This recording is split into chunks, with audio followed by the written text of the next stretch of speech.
Imagine walking into a brand new industrial park in an older city, like Tianshui in Gansu province, for example. Right, a classic industrial hub. Exactly. Wow. And the showroom there is just dazzling. I mean, it's filled with futuristic equipment, robotic arms, and all those buzzwords like smart manufacturing and Industry 2050. Oh yeah, it looks incredible on paper. Very inspiring. It really does. But if you step outside that showroom and go down to the local train station, you see a totally different reality. Yeah, the contrast is pretty stark. It is. If you ask the local young people there if they plan to stay and work in these amazing new facilities, the answer is a resounding no. I mean, they're literally buying train tickets to leave. Right, they are packing their bags for the coastal megacities and leaving this supposedly upgraded city behind. So welcome to our deep dive into the real ground-level impact of industrial upgrading.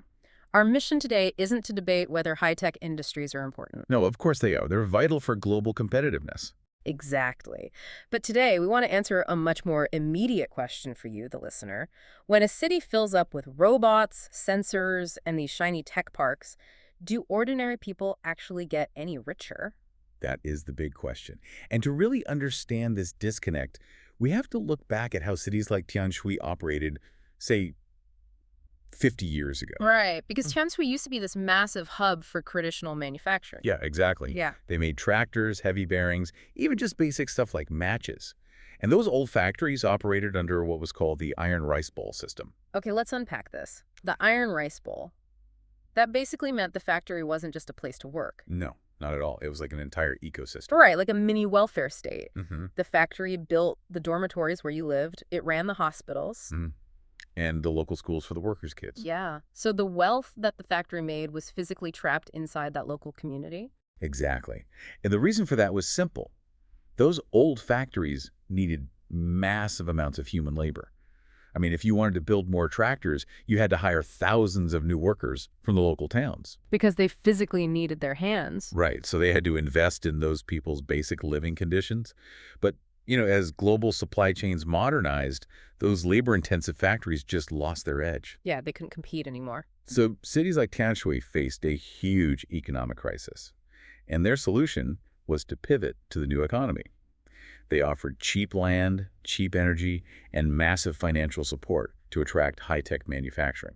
So they basically tried to skip straight into the smart manufacturing age. Exactly. And, I mean, on a macroeconomic level, that strategy makes a lot of sense. But the reality on the ground is different, right? Because we have to look at the math of capital versus labor. Right. In an old factory, human beings are doing the work, so they capture a big chunk of the revenue. But in a modern smart factory, capital captures almost everything. Okay, but let me push back on that a little bit.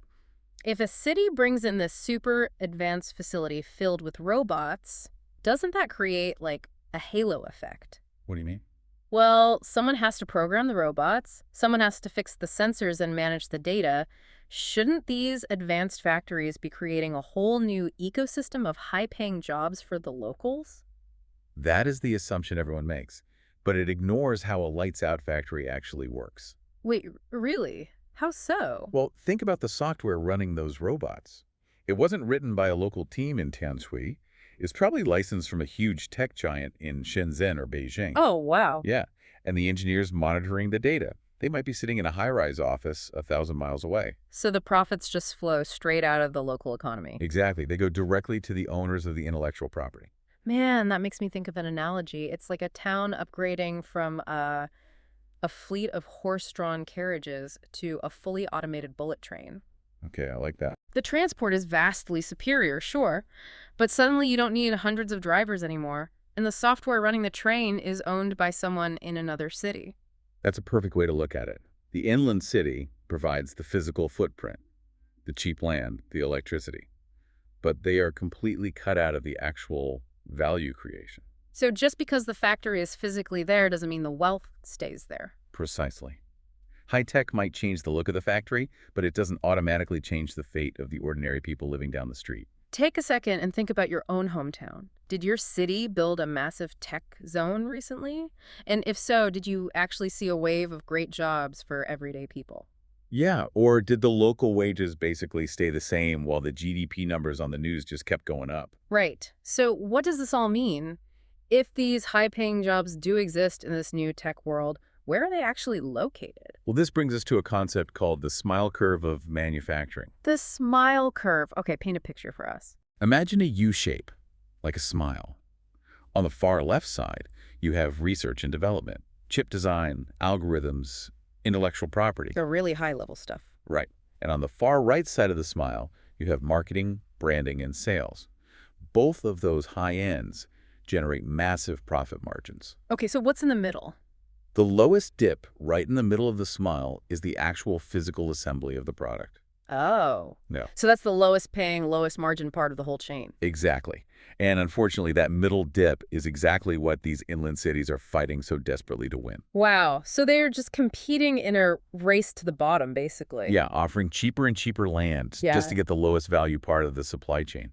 Meanwhile, all those incredibly lucrative roles on the high ends of the smile curve, they're almost exclusively clustering in the coastal megacities. Like Beijing, Shanghai, Shenzhen. Exactly. But wait, why is that divide so rigid? I mean, we have remote work now, we have cloud computing. Why can't a tech giant just build its R&D headquarters in a smaller city where the rent is super cheap? Because advanced tech economies rely heavily on something called agglomeration. Agglomeration, like clustering together. Yeah. It's a massive magnetic effect. A megacity acts like a black hole for talent and resources. If you are developing cutting-edge AI, you don't just need cheap office space. Right, you need a lot more than that. You need specialized patent lawyers, you need venture capital networks, you need a mature supply chain where you can get a custom microchip delivered in an hour. So the whole city ecosystem is basically the product? Exactly.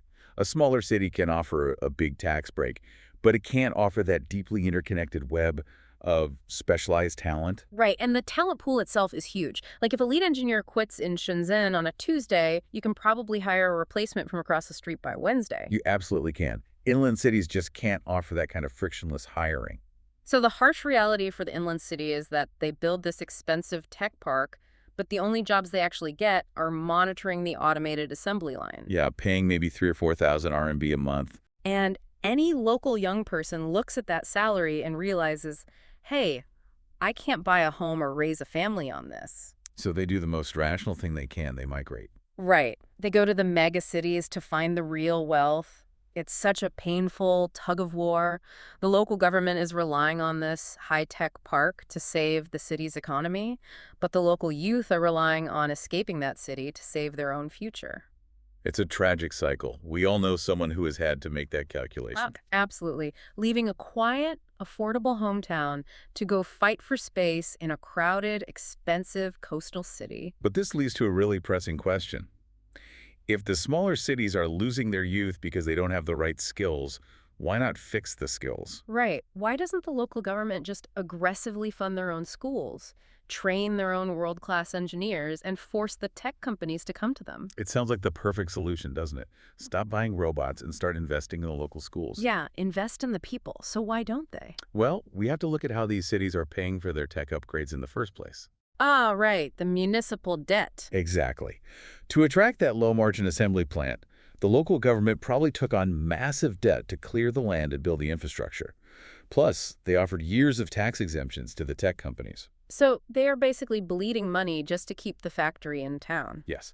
They literally do not have the money left over to suddenly build top-tier research universities or double the salaries of local teachers. Oh, wow. So they spent all their money on the hardware of the factory, and they have nothing left for the software, the human capital. Exactly. And without excellent education, the local youth just can't compete with the graduates coming out of elite universities in the megacities. But, okay, let's say a small city pulls off a miracle. They scrape together the money, build an amazing tech academy, and train a bunch of brilliant software engineers locally. Does that solve it? Sadly, no. The brain drain kicks in almost immediately. Wait, really? They still leave? Oh, absolutely. Those highly trained graduates aren't going to stay in a city with a weak tech ecosystem. They take those locally subsidized skills and move straight to the coastal hubs where the salaries and networking are so much better. Man. So the poorer city pays the heavy upfront cost for the education, but the rich megacity gets all the long-term tax revenues and economic benefits from that person's career. Exactly. It's basically a direct wealth transfer from the struggling region to the richest cities in the country. What's fascinating here is that it completely flips our assumptions about technology. What do you mean? Well, we naturally want to believe that high tech is an automatic wealth equalizer. We assume that if you put advanced factories everywhere, it will naturally close the wealth gap between different regions. Right, a rising tide lifts all boats. But the reality is the exact opposite. Without robust social support, high tech actually acts as an inequality amplifier. An inequality amplifier, that is a heavy concept. The rich cities get richer because they attract the best talent. That talent attracts the best companies. Those companies pay huge taxes, which the city uses to build better schools and transit. Which just attracts even more talent. It's a compounding loop. Exactly. Meanwhile, the smaller city is left holding the debt for an industrial park that only employs a fraction of the people the old factory used to. And the wages haven't even kept up with the cost of living. So the gap between the big city and the small city doesn't close. It just accelerates. Which forces us to rethink what a true industrial upgrade actually means. For so long, officials just looked at the hardware, they counted the robotic arms and pointed to the glass showroom and declared the city modernized. But building a high-tech factory without building up the local people is like, I don't know, putting a fresh coat of paint on a sinking ship. That's a great way to put it. The country's export numbers look fantastic globally, but the local economy is just hollowing out. If we connect this to the bigger picture, a true new productive force requires human development. Right. It has to actually mean something to the community. Yes. It has to translate into sustainable wages, good health care, and schools that actually give kids real choices about their future. Because if a kid from a working-class family can't get the education to become a software designer, it literally does not matter if there is a billion-dollar smart factory 3 blocks away. Exactly. They are completely locked out of the new economy. A city's future shouldn't just be displayed in a glossy showroom. It needs to be visible on an ordinary worker's pay stub. Well said. So, to wrap this up, if a city is full of tech factories but the youth still feel forced to leave, can we really call that a successful industrial upgrade?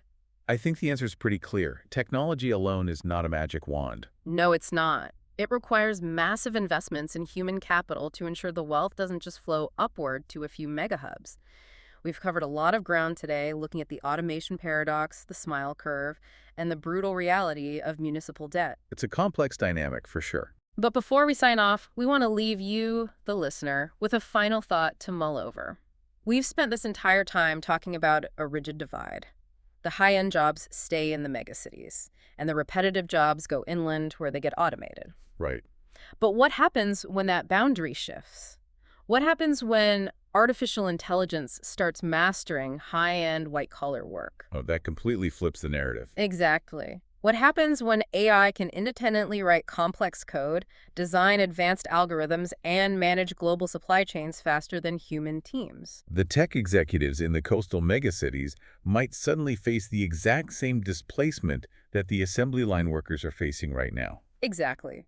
If automation doesn't stop at the factory floor but climbs straight up into the corporate headquarters, where does the wealth go next? How does the global economy restructure itself then? That is a fascinating question. Definitely something to think about the next time you see a headline about the AI revolution. Thanks for joining us on this deep dive. We'll catch you next time.